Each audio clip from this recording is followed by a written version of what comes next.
Hmm?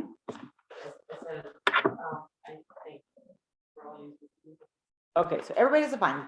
We're starting a new book. It's Parsha's Bamidbar and it's Chumash Bamidbar. We're opening up the book of Numbers. Okay. So we have the Torah portion and the book have the same name this week. Before we get started, I would like to dedicate our learning today for the safety and security of all the soldiers and citizens of the Holy Land. And also, my son is there. That video that everybody's seen with all those Iron Dome things, he saw that happen. He's like, and you just don't get the magnitude of the noise and how much the ground shakes when that happens.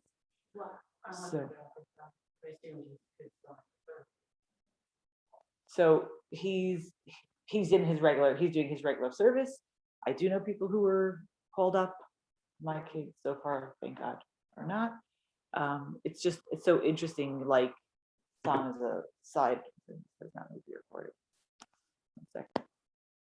Okay, so that's the first thing. Now, before we get into the Parsha, today is, you ready to hello? What's today? Today's Rosh Chodesh. My sister, happy birthday, Rachel. It is Rosh Chodesh Sivan, and this is the day that the Jews came to Sinai.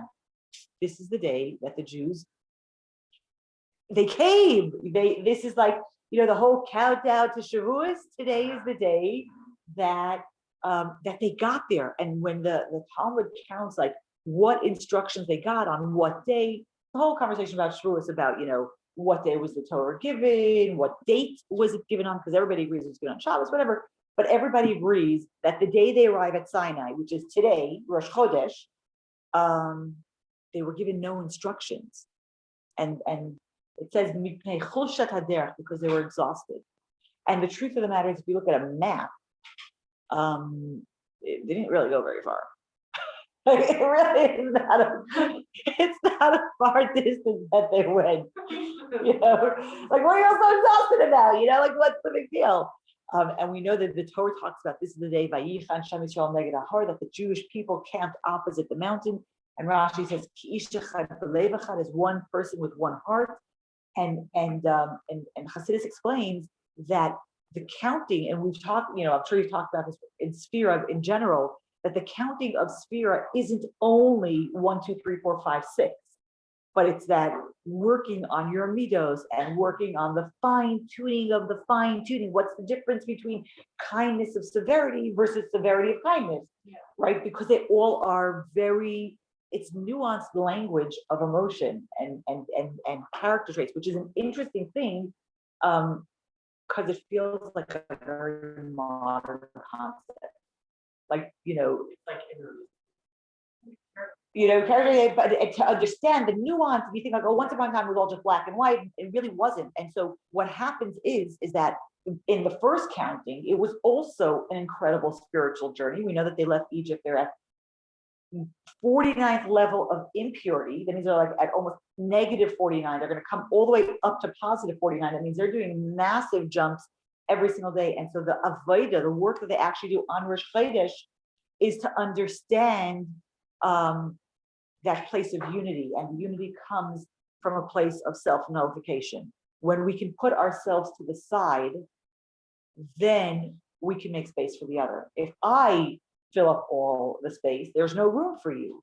But if we can really get that there is a value to that, not about me, and that avodah is exhausting. That avodah of coming to a place that, So yes, they were exhausted, not because they traveled very far, but because the work that they had to do of coming to the place of understanding after all that work of fine tuning and refining and blah, blah, blah, and all those kind of nice words, there's a place that it's not about that. It's about me not taking up all the space, about me making space for the other, and that there is something amazing about us as the Jewish people as one unit, and that's today. So I guess my first blessing is Rosh Chodesh Sivan, and that we should be able to tap into that place of, making space for the other and giving space to the other, and that's how we really show our unity. Our unity isn't when I can outshout you and drown you out. It's when we can actually all take a step back and make space together. So that's my first bracha for all of us. Okay, Parsha, what's going on this week? What is going on this week? What's happening in this book? The whole situation. What's going on? So Parsha's Bamidbar is. Emma, did you get a head start on the Parsha yet? I was a little confused, like how they're camping and like how they Exactly. It's right. So there's an interesting phenomenon going on here that the Parsha is actually pretty long, but there's a lot of repetition going on here, and there's a lot of stuff that you're like, really, like that? How's that so important to be written in the Torah? So we're gonna try to get the overview of the whole Parsha is going to be kind of simple, and then we're going to have to talk about all different kinds of stuff. So first of all, Bamidbar literally means, what's a midbar? A derech is a way. What a midbar? Exactly. Bamidbar is the wilderness, right? It's in the desert. It's in the desert, and what's the English name for this book? Numbers. And we've talked about this a few times, that in the Gemara there are different names for every single chumash, and this chumash is called Sefer HaPikudim, the book of counting. Now, if you look at this first parsha, it's pretty obvious. There's lots of numbers, there's lots of counting, there's lots of sub-counting, sub and resub and redivide, and you don't actually see through the whole chumash, but at the end of the chumash in Parshas Pinchas, we're going to have another census going on. So there is this overall conversation about numbers and counting, and we spoke about this many times, that the English names of the Chumash really do reflect the essence of the Chumash, and we're going to get back to that in a second. If I do not, can somebody please remind me and say we did not get back to this? Because after last class, I was like, wait a second, we didn't get back to this, we didn't get back to this, we didn't get back to this. So please bear with me. So what happens? We're in the Sinai desert. We're going to start from the beginning, chapter 1, verse 1. It's the first day of the second month of the second year of the Jews leaving Egypt, which means, when is it? What is the first month? In Chumash, when we look in the Chumash, what's considered the first month? Because we know that in the Chumash, months do not have names, they have numbers. What is the first month? Nisan, exactly. Nisan is the first month. So the second month is Iyar. So it's Rosh Chodesh Iyar. And the second year after the Jews leave Egypt, they leave Egypt in the year 2448 from creation, and this is the year 2449. Why doesn't it explicitly say? Say what? It just says like the first of the second month. Why doesn't it say like? How much more explicitly? No, why doesn't it say like in Nisan? That's what I'm telling you. The Chumash does not give names to the months. What? This is 2449. They leave Egypt in 2448. So it's a year later. The Chumash does not have names for the month. The names for the month came back from Babylon with the Jewish people. In the Chumash, they're only ever given months. They're only given numbers. So Nisan is the first month, Tishrei is the seventh, and you know, like it's like trying to do military time. So those are the ones we know easily, and the other ones you have to count with our fingers. So the second month is Iyar. Some people think Tishrei is the first month, right? So Tishrei is a start for other things. In the Talmud, parenthetical, in the Talmud we have 4 Rosh Hashanahs. Okay, so Tishrei is Rosh Hashanah for counting the years. Yeah. Nisan is the Rosh Hashanah for everything connected to the Jewish people. Okay, Rosh Chodesh Elul is a Rosh Hashanah, how we count animals for Meiser, and what's the last Rosh Hashanah that everybody knows? What? No, that I said. We said that one.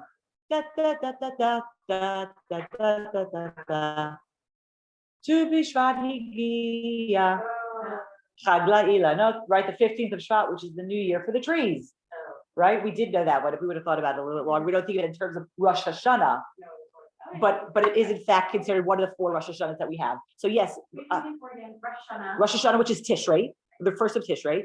That's like for counting years. We change the date on that day. Like that's how that's Rosh Hashanah. Tu b'Shvat, the 15th of Shvat, which is the Rosh Hashanah for trees.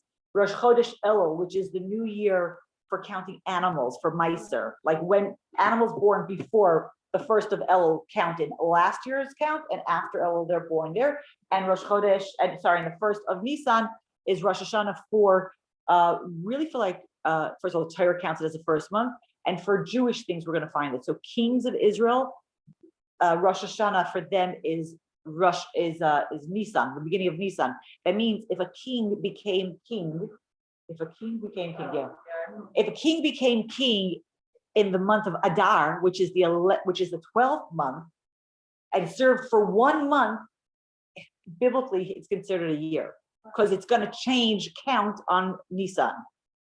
They don't count it from like your birthday is on your birthday, right? But the kings get counted from Nisan, so that's when their count would change. So you find it very much for like Jewish kind of stuff. That's where Nisan gets counted. And originally I was going to say that Tishrei is the count of creation, but we know that in the Talmud there is in fact a disagreement, shockingly enough, about when was the world created. Was it created Nisan or Tishrei? So we go with the Tishrei version of creation, but there is also an opinion that it was actually created Nisan. So yeah, exactly. What? El is the animal one. So I don't know, having lived on a farm, does that make sense that when animals would have been born over the summer? I mean, it does make a difference because that's what it is, but I wonder if it actually matches. It depends on like where you are. Right. Okay, so we're actually the next parsha, in 2 parshas, we're actually going to go back to the first month of like to Nisan of this year. But right now the Chumash is opening up with the first day of the second month. It's the second year that the Jews left Egypt. Okay, Rosh Chodesh Iyar, near 2449 from creation. And what does Hashem tell Moshe and Aaron? In verse 2, Se'u et Rosh Kol Adat Bnei Yisrael. Count to count them. But also when we talk about count, we don't use the word lispor or spor, however you say it. We say Se'u, and Se'u literally means to lift up. So that when we count people, we are in fact elevating them, which helps us understand why Moshe and Aaron are the same.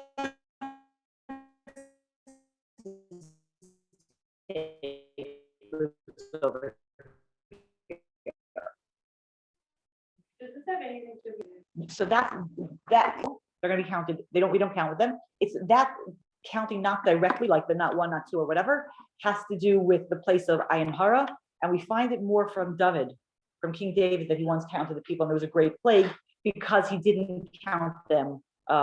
He counted them directly, and really we don't count directly. So we're going to talk. What? If he said there's 8 people or there's 39, it's like No. There's a place. There's a place of. We'll get into the conversation of counting in a second. Okay, I want to do some numbers, and then we're going to come back to the whole counting situation and how do we do it and why do we do it and what's the purpose of it. Okay, so here we have the Torah is going to tell us. So first of all, I want to just point out that Moshe and Aaron are going to be the census takers. The first thing the Torah is going to list is who's going to count with them. Heads of tribes. Anybody here ever been a part of a census? Anybody? Have you ever been part of a census? Have you ever had census takers come to your house? Yeah.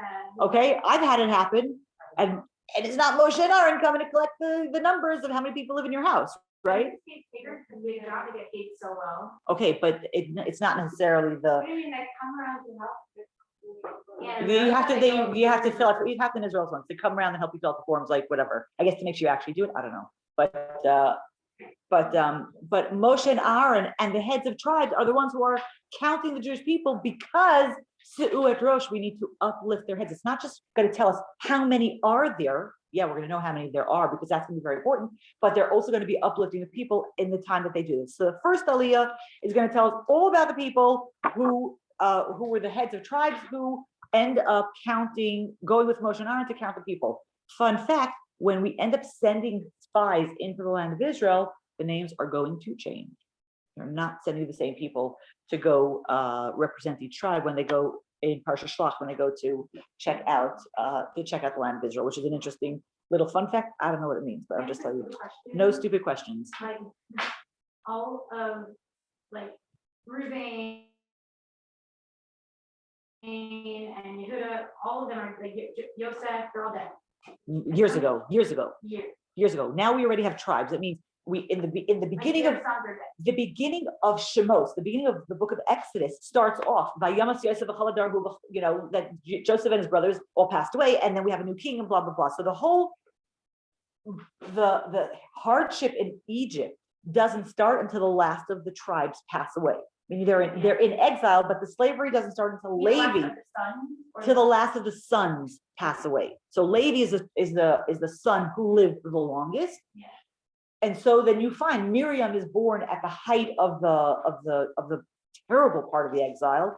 So that's why her name is Miriam. But if you do the math, you turn out I think it's like maybe it was 85 or 90 years of really terrible, which is terrible. I'm not knocking, you know, it wasn't 210 years, it wasn't 400 years. The terrible slavery only starts once all the tribes pass away. So now we're picking up the book. They've left Egypt. They've had at least 80 years, if not longer, since the last of the sons passed away. And so we're talking about the nation has grown exponentially. Yeah. The numbers are 212 years ago, you know, Jacob comes down to Egypt with 70 people, and we're going to do a count now. We're going to get to millions. Yeah. We're going to get to millions because we're only counting 20 and over, men 20 and over. Okay. Before we get into the census, I also want to point out what was the end of the book of Shemos. We're going to take Vayikra out of the picture for a second because that was really mostly we talked about was a lot of laws. What was the last stories that we were covering in Exodus? What was the end of Exodus? Beginning is they go down to crossing what? They left? No, it continues. After they left, what happens? What the Egyptians cross and the crossing of the sea, yeah. And they have stuff, and What's the end of Exodus? Building a house for God. Remember that? All those remember all those Parsha? I can't believe it. And that's why we have it 4 times, because we can't even remember it 3 months later. So the end of Exodus, the end of Shemos is when we build a house for God. Now, if you take Vayikra out of the picture for a second, what's the next directive? Where are the Jews up to now? Now they have a house, got a house, yeah. Okay, now what? Where are we headed? What's our plan? What's the plan right now? We got the Torah. We got it. We got the Torah. What's the plan now? And now, what do we do? Go to Israel. Exactly. And now we go to Israel. So we are looking at Torah, and we're remembering that the Jews are going to spend 40 years in the desert. But that's not what they're up to right now. Right now, they're going to the land of Israel. So we need to get organized in order to go to the land of Israel, because what's going to happen when they go to the land of Israel? They're going to just walk in and everybody's going to say, here's my house, here's my...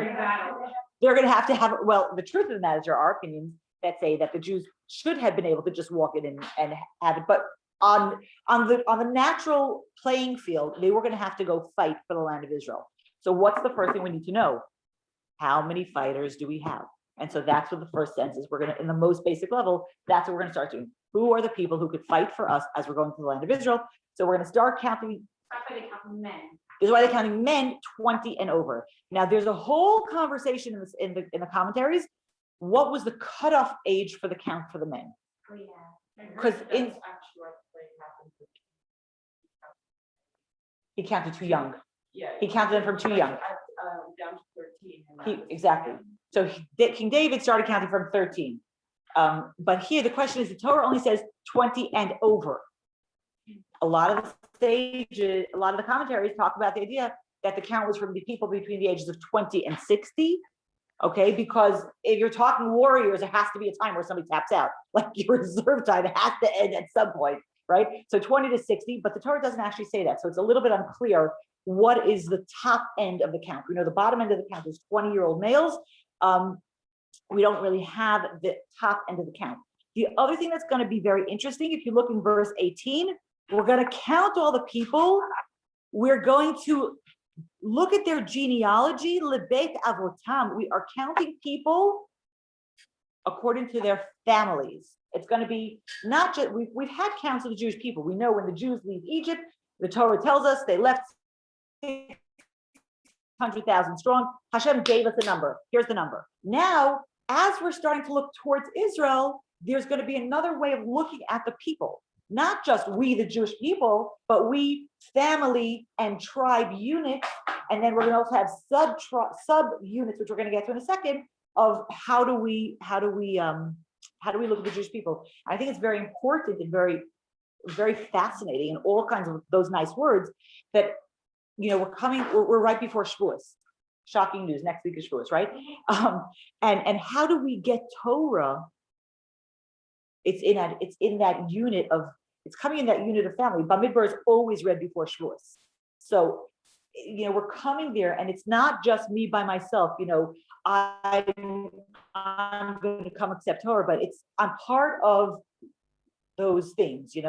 Those units and those layers and how it comes to, and that's really where we're coming forward. So this count, I think, is very interesting, that there is an acknowledgement of this is my take on the situation, on the power of family. None of us just sort of, as far as I know, none of us just sort of sprang out of somebody's head fully formed.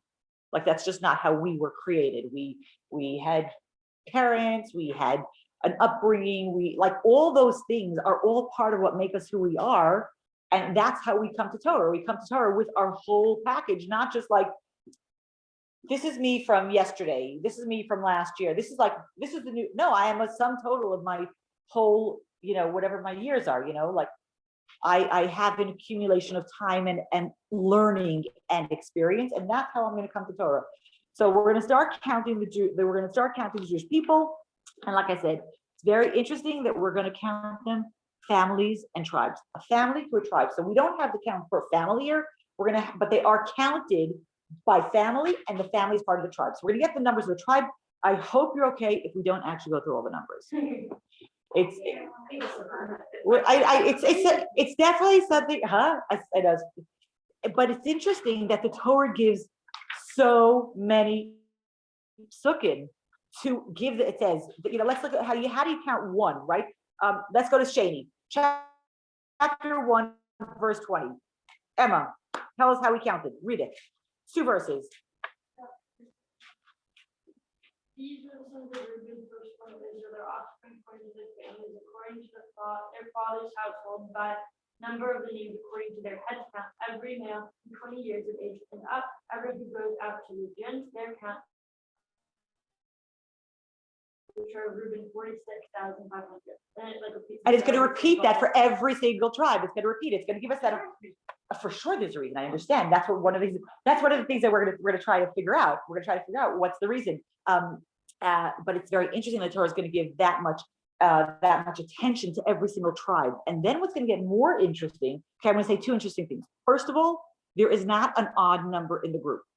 Not a single number. You never have. And 73.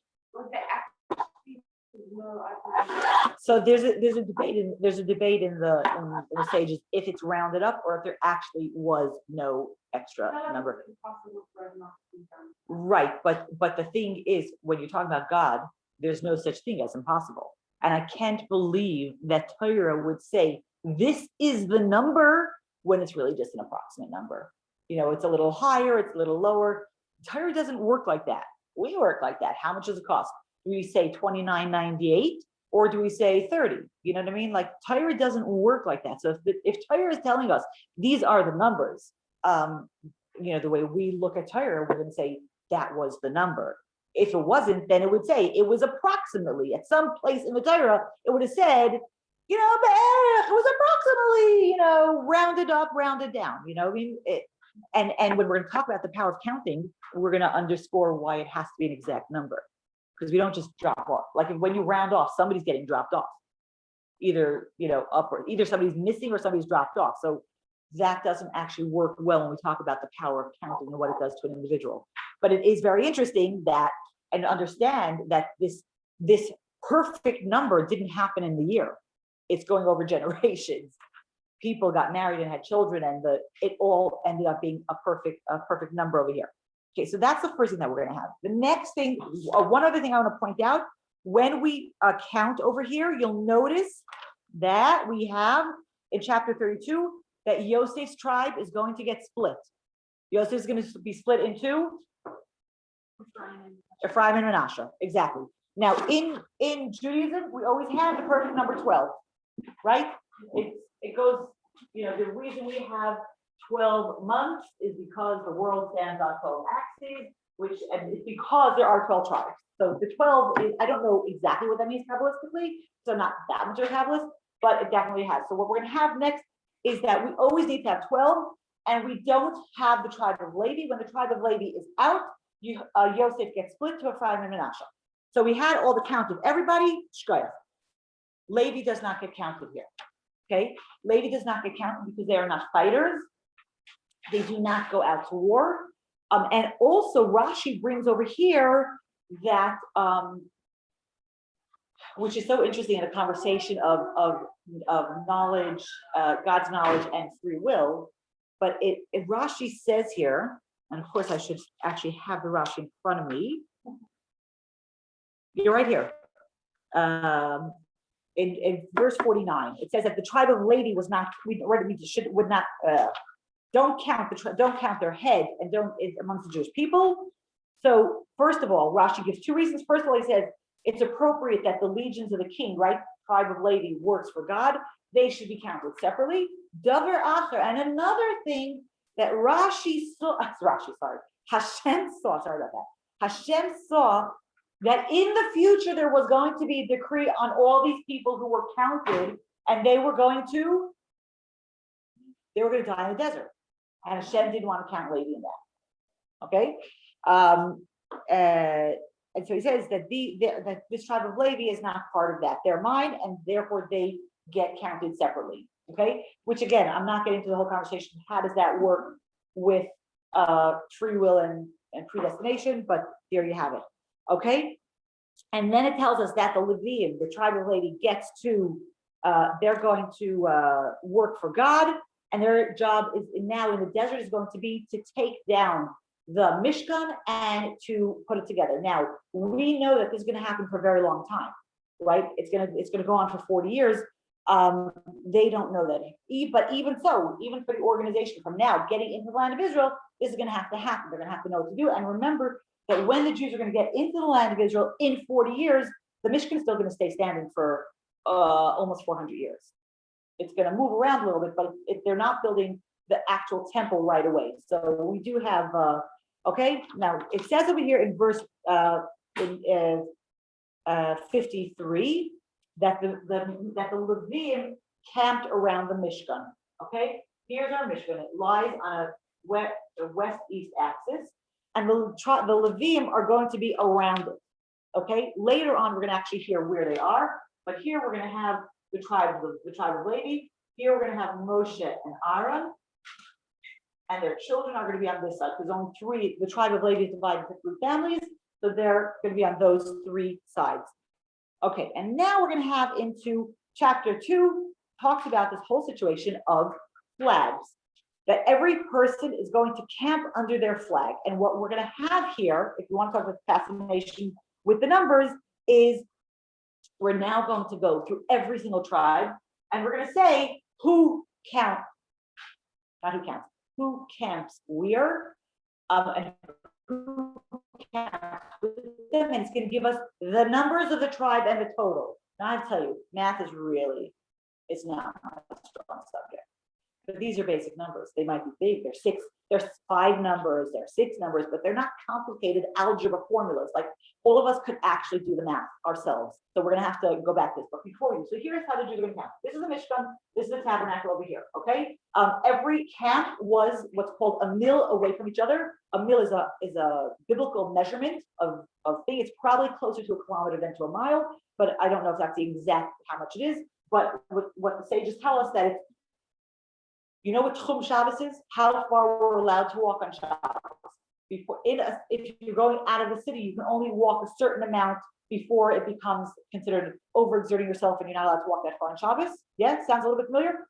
So the camps were just under that amount, meaning you could, from each other. That means you could walk to the Mishkan on Shabbos. You couldn't go at an angle because then it would be too far, but you could go around. This was the entrance. Here's actually the entrance to the Mishkan. It's a curtain that you come around and you go in. Moshe and I are on that side. So you have to come in from this side because if you came at an angle, it would be too far. But every camp was less than the distance that you're not allowed to walk on Shabbos. Did that make sense in English? Yeah. Okay. In my head, it totally makes sense. So they could come together, but there is also this space going on between them. The first one we have, each camp has a flag. Don't judge my coloring, please. Thank you. The first tribe the first camp, and then they're going to be called camps. So the first camp we have is the tribe of Yehuda. Who camps with Yehuda? If you follow, we're in chapter 2. Who camps with Yehuda? We have Yisachar and yes, and Zebulun. Okay, Yisachar and Zebulun. Now, it's going to tell us, again, it's going to repeat the number of how many were in Yehuda, how many are in Yisachar, how many were in Zebulun, and what is their total? What is their total? 186,000. 186,000. Straight? No, 400. So 186,400. 186,400. That's the camp of Yehuda. Now we're going to go to the camp of Reuven, which is in the south. Okay. Who camps with Reuven? Shimon, not Levi, but who's going to camp with Shimon if you're following along? Huh? God. Reuven, Shimon, and God. Okay. What's their final count? 151,450. 450. Okay. Now we're going to go to the west. Who's over here? No, we're not going. We're skipping the Levites. We have Ephraim who's over here. Who's going to be with Ephraim? Menashe. And who else is going to be here? And Binyamin. What's their count? 35,400. 35. No, the whole? No. 108,000. 108,000 And then 100. and 100. Yeah. Okay, and who's going to be over here? Don. Sarah, who's with Don? Parsha. Mm-hmm.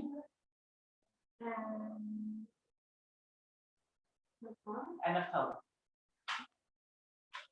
Okay, and what's their count? 157,000. 157,000 and 600. Okay. In the later Aliyahs, we're gonna find out who is where. Okay, we're gonna find out that the Kahat is over here. Kahat is over here. Merari is Moshe and I are here. Kahat, we're Gershon and Merari.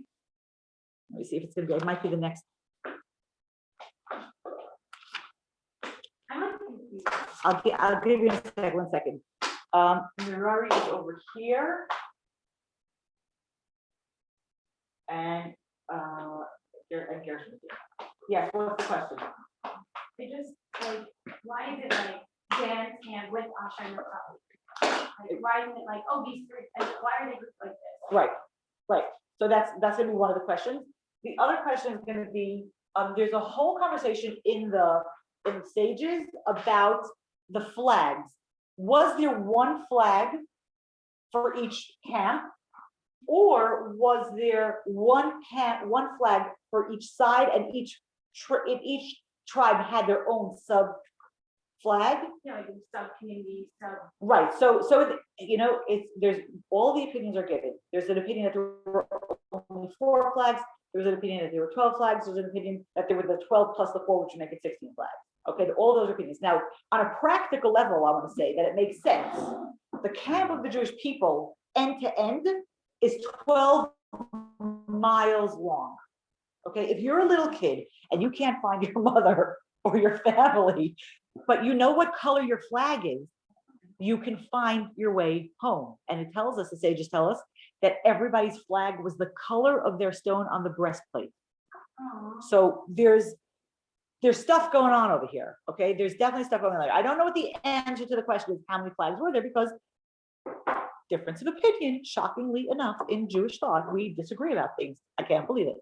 I want to talk about this for a second. We're actually doing fine for time.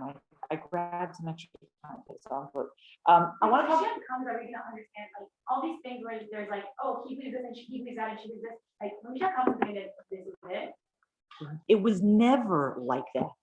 We started off with 12 tribes. Yeah. Not just because you get more children with 12 and you multiply quicker. Every single tribe had a different way of serving Hashem. I mean, are we going to understand when we're like confused about all these questions and all these sages have different opinions? Okay, but I'm going to go back. I'm going to repeat what I'm saying. There is no one way to serve Hashem. There is no one answer. We all keep Shabbos. How do you define this? How do you define that? How do you define what should my service of Hashem look like? Which is the bigger question than how do I keep Shabbos, right? What should my derech be? What should my mahalach be? All those things. There is no one answer. Now the problem is that we don't have tribes anymore, and we don't know where we belong. We don't know how to fit ourselves into the picture. So the like in Kabbalah they talk about that there's really 4 main ways of serving Hashem today. But anybody who tells you there is only one way to do this is not telling you the truth. It's not true. There are multiple ways of serving Hashem, and we have to find the place. Today we don't have, I guess if you had your tribe or whatever, you would I don't know if you would be stuck, or I don't know, maybe it would be more intuitive to you. But today we need to figure out, where does it speak to my soul? I have to serve Hashem in a way, not just because like, well, I got to do it, so it doesn't matter. I'll just pick a number out of a hat and I'll do that. I have to serve Hashem in a way that really sits, it sits with my soul. It speaks to me. It's not just a grab bag. And the thing that I feel like today, one of the things that I see, my little viewpoint of whatever, that people want to do a little bit of everything. I like that from that kind of community. I like that from that kind of community. I like that from that kind of community. It's great for you. I'm telling you, as a mother, it's very, very, very hard to transmit that to your children. Like, why do we take that but not that? And why do we do I call it like the Chinese menu Judaism. It doesn't really work in real life as a transmittable kind of situation. At the same time, we can't just say, well, here's why I plopped into this community, and so therefore I don't agree with most of the things that they do, or the way they look at the world, or the way they look at other people, but I'm stuck here. No, there's no one way to look at, there's no one way to serve Hashem. And I think if we learn nothing else but that, there are many, many authentic ways to have a relationship with Hashem.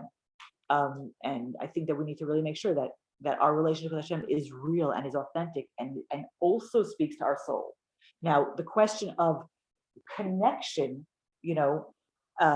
Jamie, you raised the question of there is a way of looking at the world, and it's going to be, you're going to have tribes that are going to be together, more together than other tribes are together, but they are not all. It's not just a hodgepodge. Everybody goes wherever they want. There is definitely an order. You see, it's a very clear order. And we talk about when the Jews are when they move, there's 2 opinions. How did the Jews move in the desert? Did they move in a box like this? Or did they move 1, 2, 3, 4, 5? Did they move in a line, in a long column? That means Yehuda, the kings, lead off. Starts with Yehuda, goes through Reuben, he's the other firstborn, right? Then comes the Mishkan, because the Mishkan, God stays in the center of everything we do. Then we have Ephraim, and then we have Dan at the end, to pull it all together. Or do they travel in a box? But there's definitely a sense of order to what's going on. I want to point out a couple of things about this. First of all, take note. What do we see over here? How do we, if you know your tribes, how are we grouping things? Moms, right? These are Rachel's children. These are Leah's children. These are the children of the handmaid with the addition of God, right? Because ladies over here. So we are having that balance of going on. We also have, so that's one thing that's going on over here. Something that I saw comes from the Medrash, which I think is wow. For all the weird, crazy midrashim that you find, there's also like these amazing things. So we're standing now a few days before Shavuos, and the Medrash tells us that when Hashem, when there was revelation at Sinai, and Hashem came down to the Jewish people, he came with hosts of angels, and the Medrash actually has the numbers. When the Jewish people looked at that, Hashem coming with the camp of Gabriel on one side, and the camp of Michael on the other, and the camp of Raphael, and the camp of Oriel, and leading their camps, the Jewish people looked at it and they said, we want that. We want that. And the way the angels come, it's almost like they, in Kabbalah, or Kabbalistic terminology, they are the Merkava, they are the chariot for Hashem. They were like his entourage, but they're carrying Hashem. And the Jewish people said,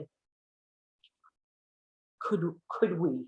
And Hashem said, because you really wanted it, I'm going to give it to you. And so this camp of the Jewish people with the numbers, and we're going to have later on, when we have the add in the tribes of the families of Levi and their numbers, it is the exact amount of angels in the exact sides that came down with Hashem. That's what the Medrash tells us. I don't have all the numbers over here, and I don't remember, I don't remember if, I think that Gavriel is the same as Yehuda. I don't remember exactly which, but each angel, the main angels, led a host of angels, and they all surrounded Hashem. It was the exact same numbers. So when we look at the Jewish camp in the desert, that was, we were the chariot for Hashem. We were the ones who carried out God's will in this world. And what was the Mishkan? What was the Mishkan? According to Ramban, according to Nachmanides, the Mishkan was a portable Sinai.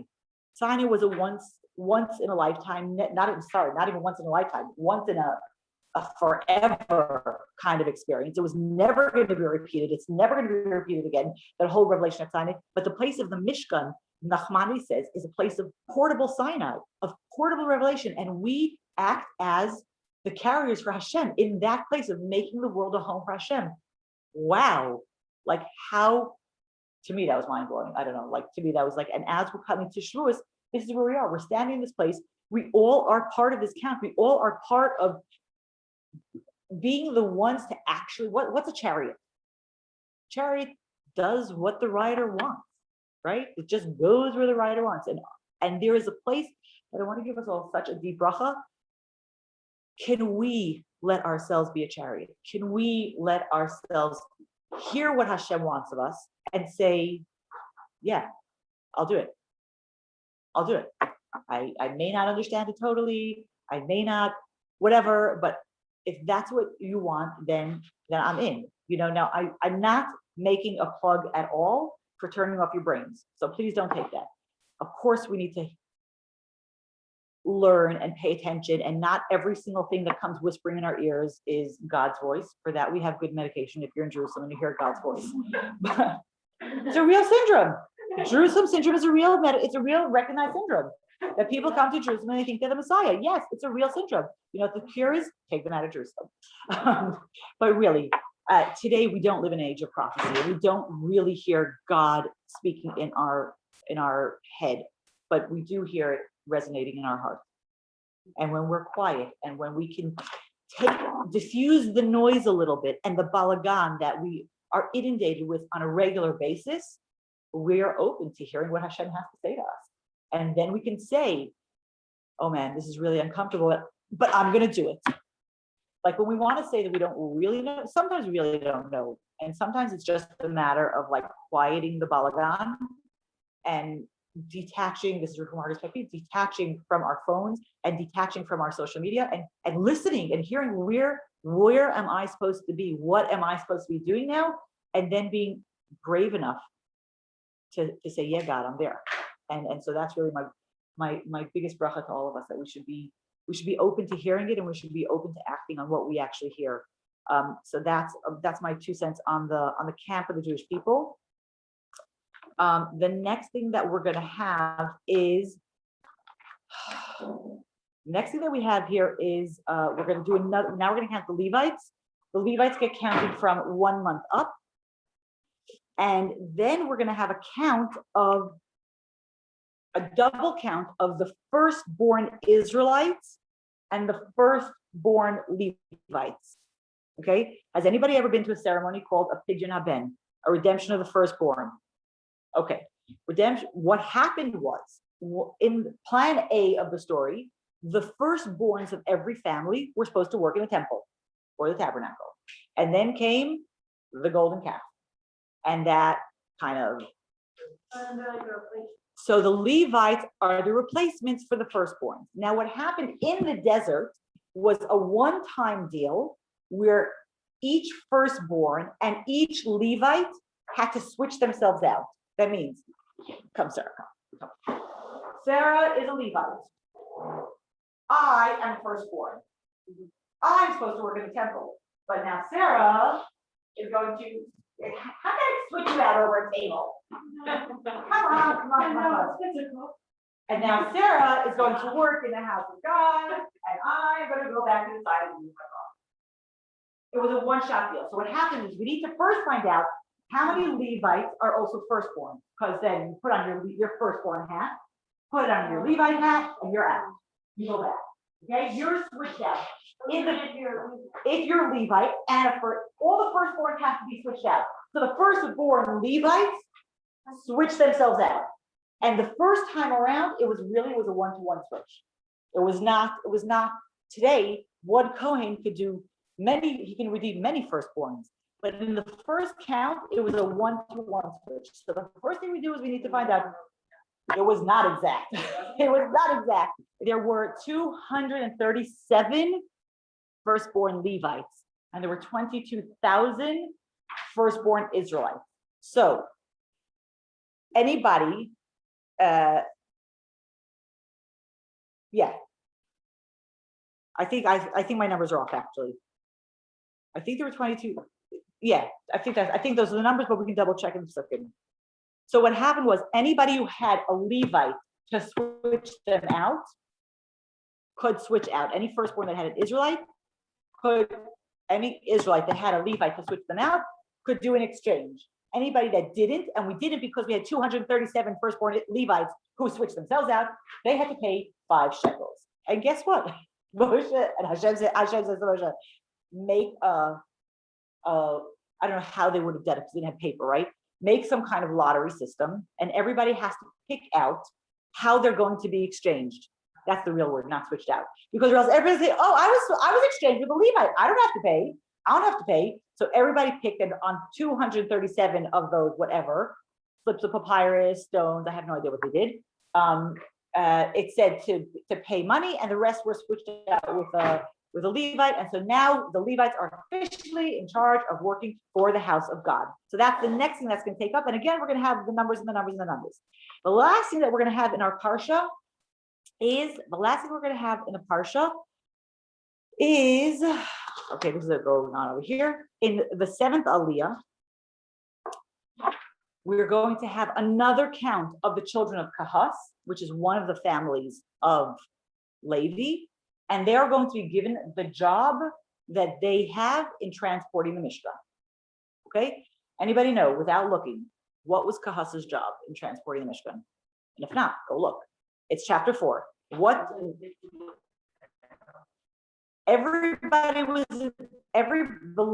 Levites were in charge. Well, the Levites, the Kahas is part of take it down. And I would imagine that everybody's involved in the takedown part of the situation. What is a tribe of Kahas responsible for the transportation of? It's chapter 4. First of all, Levites work in the temple from the ages from 30 to 50. Okay, they come in at 25 to apprentice for 5 years, and then at 30 they get to do their service. What do they have? Sounds like we have. Exactly. They have to take the vessels from the Mishkan, carry it, and move it to wherever it's going to be. So the Torah is going to give us a conversation about the coverings. Every single vessel had to be covered with at least 2 coverings, and then they had to have their sticks put in, and they're ready to travel. Okay, so the tribe of the family of Kahas is in charge of moving the vessels. Okay, in the next parsha that we're going to come up to, Parshas Baloscha, Nasos is the next parsha. In Parshas Naso, we're going to have the other 2 tribes, the other 2 families of the Levites, and what their jobs are. So our parsha is going to end up here. It's going to start with making an army for God, making a camp for God, and it's going to finish off with the first of the families of the Levites and what they carried. They carried all the holy items. They carried the menorah, they carried the shulchan, they carried the ark, they carried the altars, they carried all that stuff. All the pieces that went along with it, they were in charge of carrying it all of it. And they carried it on their shoulders. They didn't, it's like they didn't put it down someplace. Just an interesting random side situation. If you today transport a Torah scroll, you don't put it down. You have to carry it. So if you ever are flying with a Torah scroll, you can't just like put it in the overhead compartment. You know what I mean? Like you have to hold it. You have to get a seat. Whatever the situation, there's like a What do people do? They put it in a seat, or does that putting it down? No, you could put it in a seat. Like So you could do that. Yeah, you could. You can't lay it. It's seat for it. Yeah, I don't know exactly. Yeah.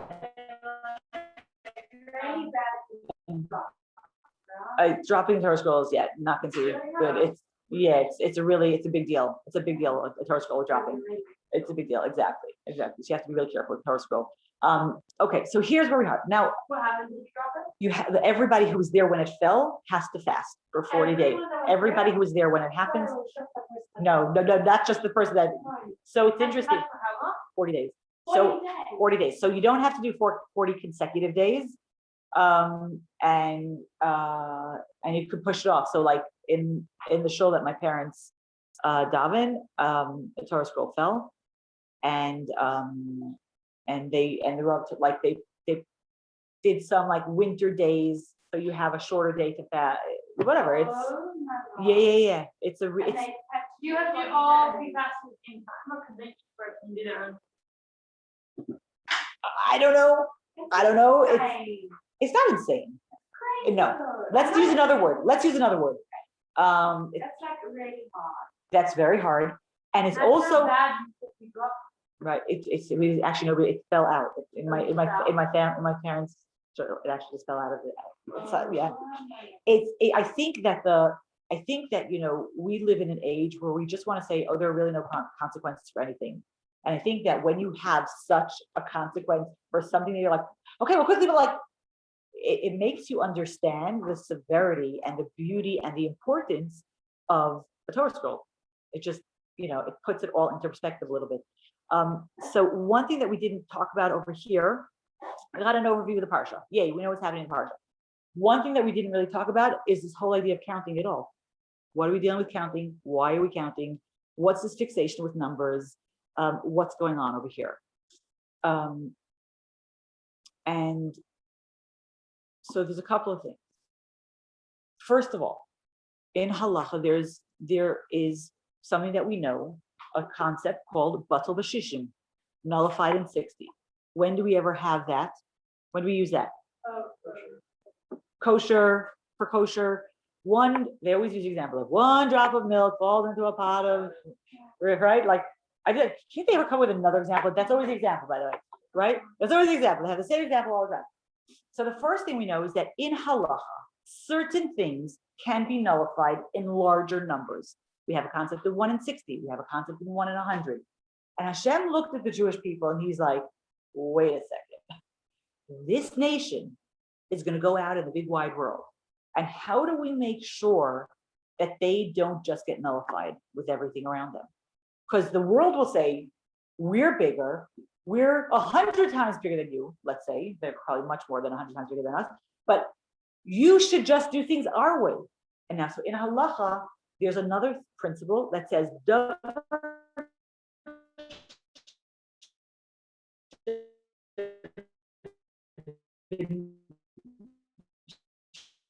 dominion can never be nullified. And we know like how many apples are in the case.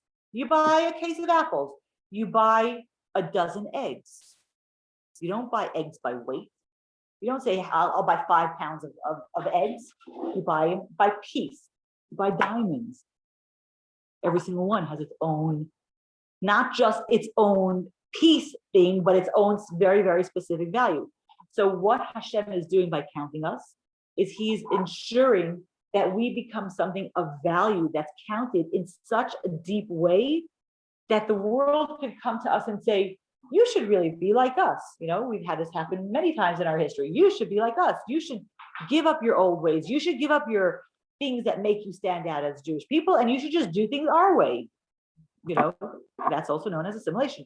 And Hashem gave us the power by counting us to not fall into that trap. No, we're counted.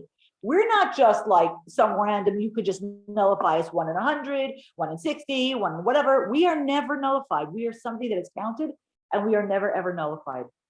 The other thing that I think is very important to talk about is the idea of counting the counting men. Now, what does Torah tell us? Why were they being counted? For battle, for war, right? Now, the first war that we're talking about is going into the land of Israel. There's going to be a war. We need to know how many fighters we have. But we've all learned a little bit of Hasidus. And what else do we know is a war? Every single day of our lives is a war. It's a war of doing the right thing, not doing the expedient thing, of listening to what Hashem wants of us. Every single day, we have to engage in that. And the part of when we talk about male, we're not talking about men versus women. There's a male aspect of engagement that everybody has. The male aspect of engagement, you know, they go and slay dragons. The princes go and slay dragons. The princesses, they don't do that, right? And in Judaism, to paraphrase it, the male aspect of us, of our soul, does the conquering, and the female aspect of our soul does the nurturing, right? It brings in and creates and develops. And so the part that needs more protection, that needs to be counted to say, you will be okay, is the part of us that goes out and engages the world and battles with the world. The part of us that sort of, you know, stays home and does and nurtures, that's a different kind of conversation that's going on. But each and every one of us have that place where we do engage the world. We need to go out there and we need to use a masculine modality when we do that. We can't, there's parts of the world that we do nurture, and that's the way, you know, that's the way we elevate it. But there's definitely certain things that making clear lines, no, yes, fighting for what's right, that's something that's, all of us have that male modality in us to be able to do that, even when we do it in a feminine way. But the act of going out and engaging like that in Kabbalah is considered a male modality. And so all of us need that bracha, that when we go out and engage, we should be protected and we should come back. They talk about counting the soul, which king it was. He had the plague over there. But one of the kings of Israel, when they were going to war, they counted the soldiers before they went out and when they came back. It happened with Joshua, you know, a little bit later on, but it also happens once they're in the land of Israel. And what they found was that every single soldier came back. That means that the counting gave them protection, not just the spiritual protection, but an actual physical protection of having them be safe in their fights as they fight the wars for Hashem. I want to give us all a bracha. Like we started off, it's Rosh Chodesh. It's a day that we came to the mountain and we realized that we as the Jewish people, we as a family are of value beyond everything else, beyond our individual. We're going to go into tomorrow and we're going to have our individuality come back again. And that's kind of what's happening over here with our counting. Our counting doesn't tell you how much I'm worth. I'm only worth one. It doesn't matter if I'm a poet, if I'm a fighter, if I'm the sage, if I'm the king, it doesn't matter who I am. Everybody, there's that place that we're all equal. And as we come to Torah and as we come to our relationship with Hashem, there is a place where, yes, we need to bring in our own, and that's why we're going to have different tribes and different ways of doing things, and it's going to be grouped and regrouped and regrouped. But each and every one of us counts 100% for who we are before we do anything else. So I want to give us a bracha that we see our value, that we see that we're capable of doing amazing things, that we hear what we need to do, and that we should be courageous enough to be able to step to the plate and do it. Have an awesome rest of the day.